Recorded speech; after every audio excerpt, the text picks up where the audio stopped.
Mr. Fenn, we are back.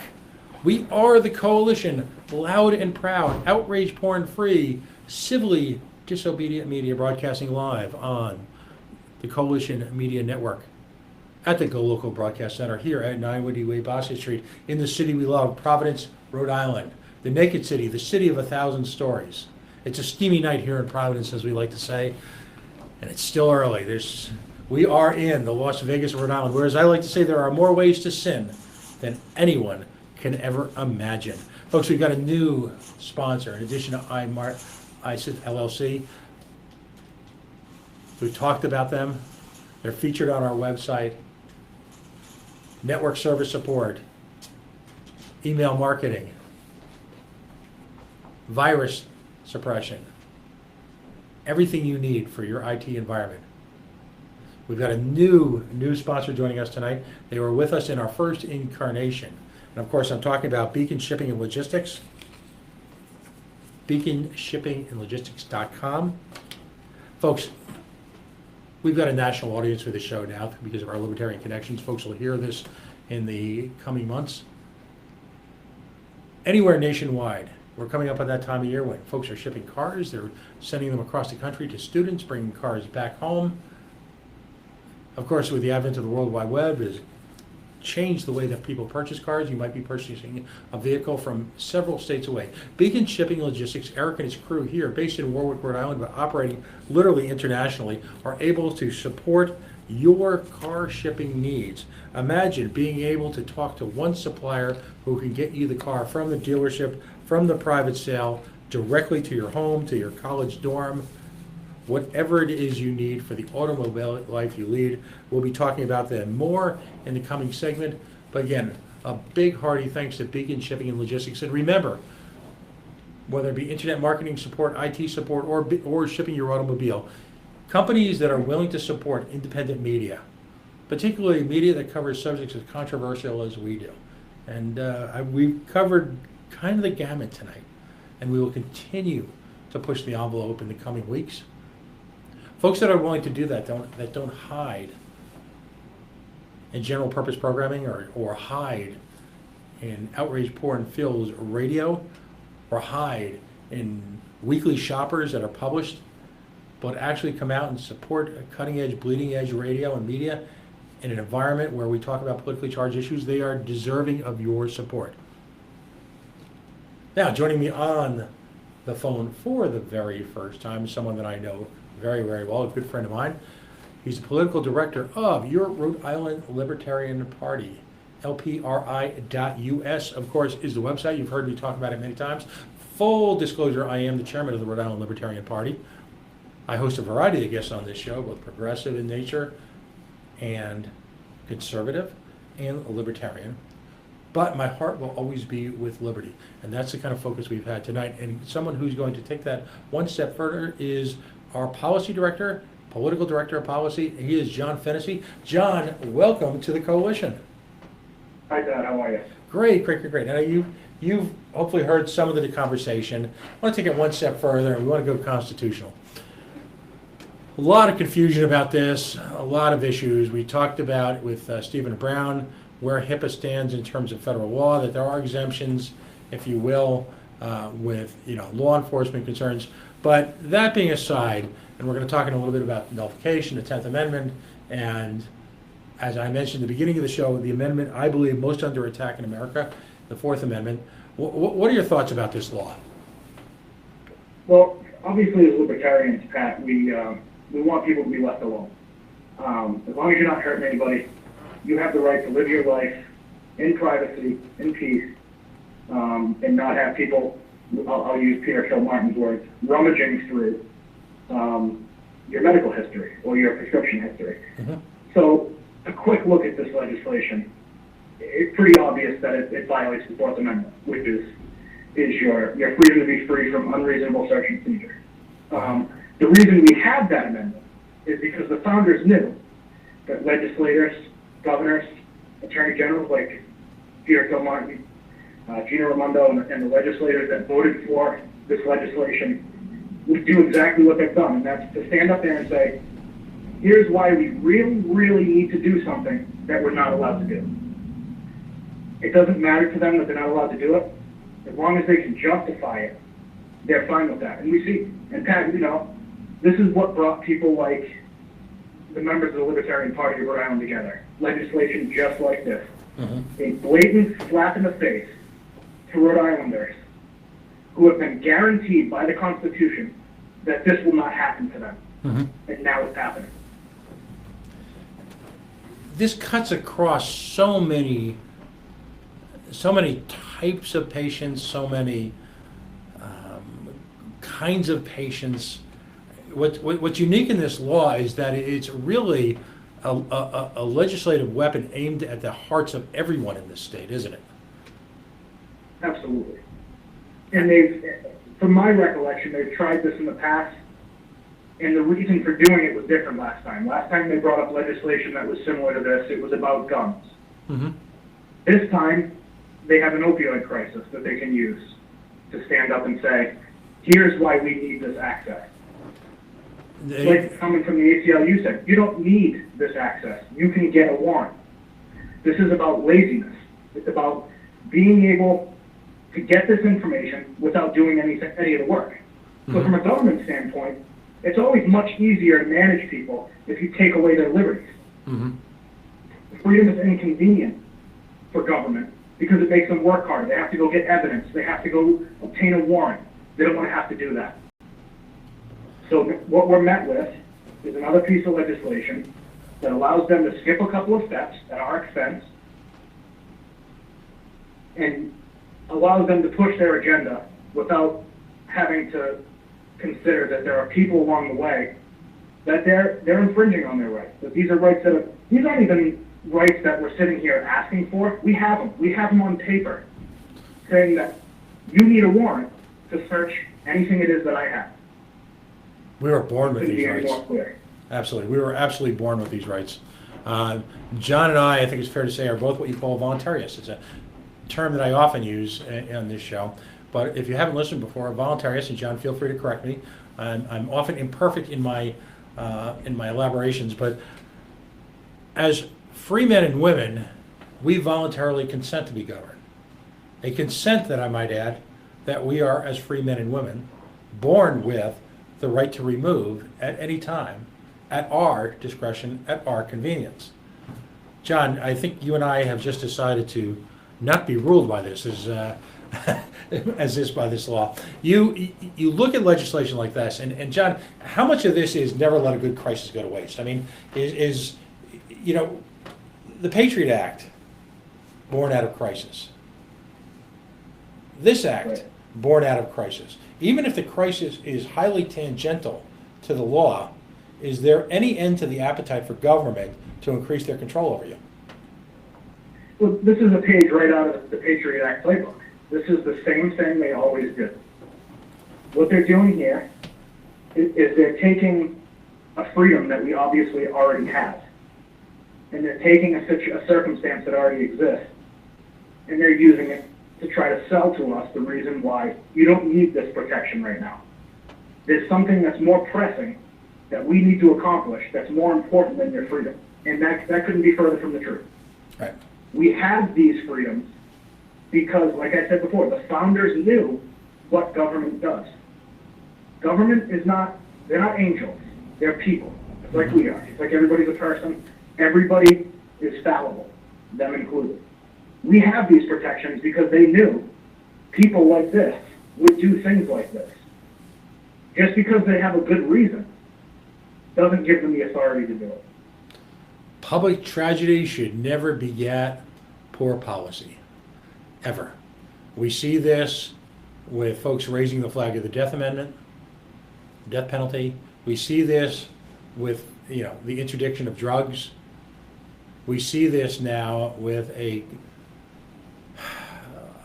legal community operating under the guise of law enforcement who increasingly create obstacles for which the ordinary citizen can fall afoul of, thus increasing law enforcement's purview control of the population. Peter Kilmartin as Attorney General, in your opinion, And this is family radio, so we have to keep this clean. What's your opinion of his track record over the last 6 or 7 years? Well, it certainly is obvious to me that he's on the wrong side of every issue. And that's not a partisan statement, left or right. If you're for the legalization of cannabis, he's on the other side of that issue. If you're for your Second Amendment right to bear arms, he's on the other side of that issue. So he breaks the partisan divide to go in the wrong direction and away from freedom. Right. And once again, we have Peter Kilmartin at the center of this anti-freedom legislation. He, and I'm paraphrasing here, but he released a statement kind of, I took it as a shot at Steve Brown.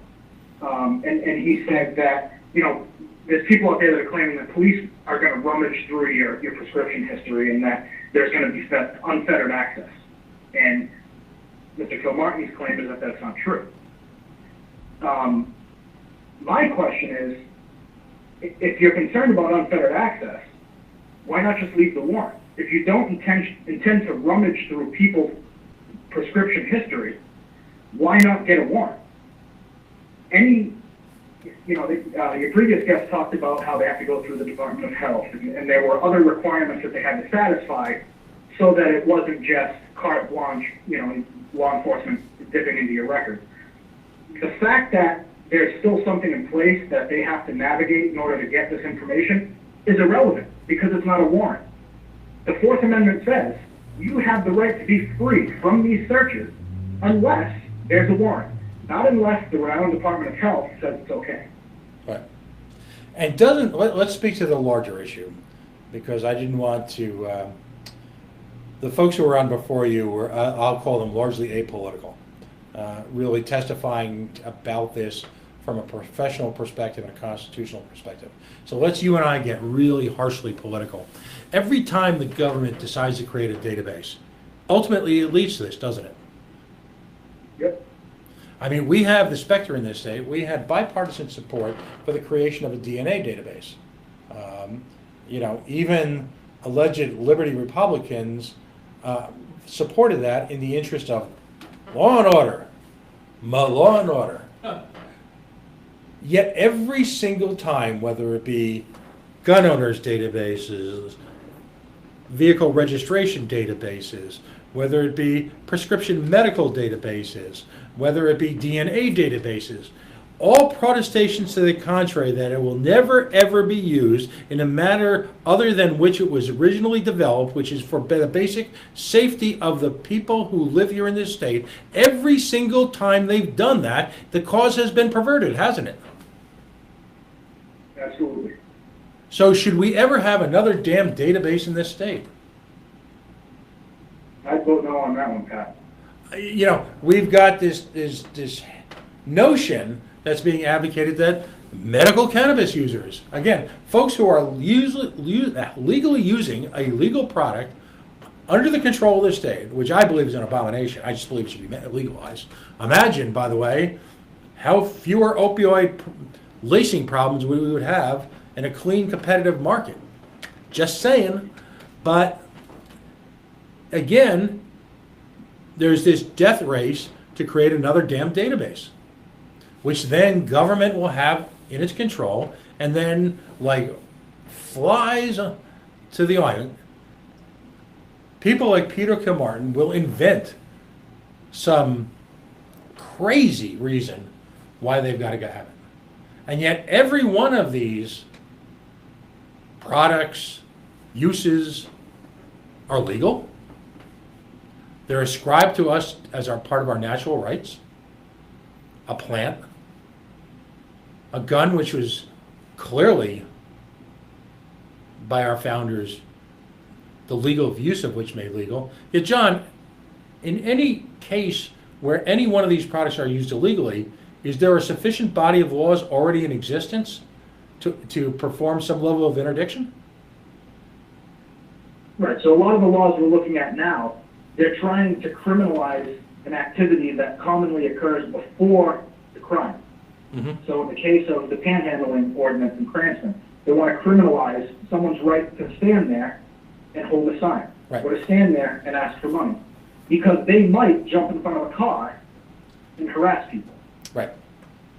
And so the government is only doing what government does, which is to abuse whatever it has. So if it's a database, it'll abuse it. If it thinks that it can, take more of your money, it'll abuse that. This is why we have documents like the Constitution, because there was a long study done on government. We had government for a long time before that Constitution was written, and they knew exactly what it was going to do. And it's doing exactly what they knew it would do if it was unchecked. Unfortunately, we have this document that's not being adhered to. And it's really unfortunate, because the Constitution and the Bill of Rights was a huge step forward in gaining human freedom. Mm-hmm. And we thought when it was written down that this was guaranteed. All we're seeing now is passage of legislation like this that doesn't adhere to the Constitution, that's allowed to stand. And this isn't the only one. A lot of our laws are unconstitutional. They're allowed to stand. If we stand for it, the Bill of Rights are just words on paper. We have to speak up. We have to throw the Bill of Rights in their face. And we have to tell them, we've had enough of you looking us in the eyes and telling us you're taking our freedom when you don't have the authority to do it. We only got a couple of minutes, but one of my favorite questions that someone a lot smarter than I did kind of came up with during this past 4th of July. And to be fair, I've asked a few people this.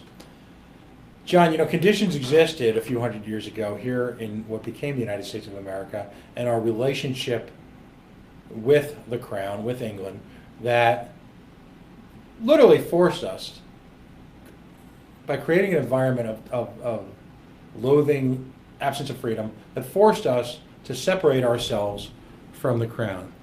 How many of those conditions exist now, a few hundred years later, in our relationship between American government and the citizen? I think a lot of the major ones exist to a far greater degree. Mm-hmm. In many cases, we're not better off than we were before the revolution. Now, obviously, that's subjective. There's different times and there's different things to consider. But when you look at just the amount of money the government takes from every person, what was ticking off New Englanders in the 1700s was a fraction of what we're dealing with now, Mm-hmm. In a state to get very little in return. Right.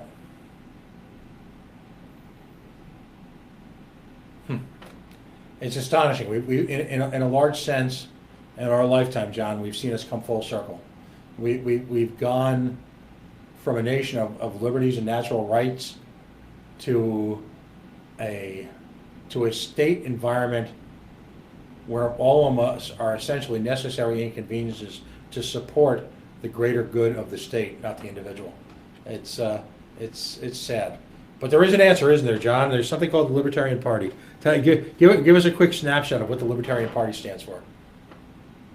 So, like I mentioned at the beginning of my call, many libertarians around came together around legislation just like this terrible piece of legislation that the governor just signed.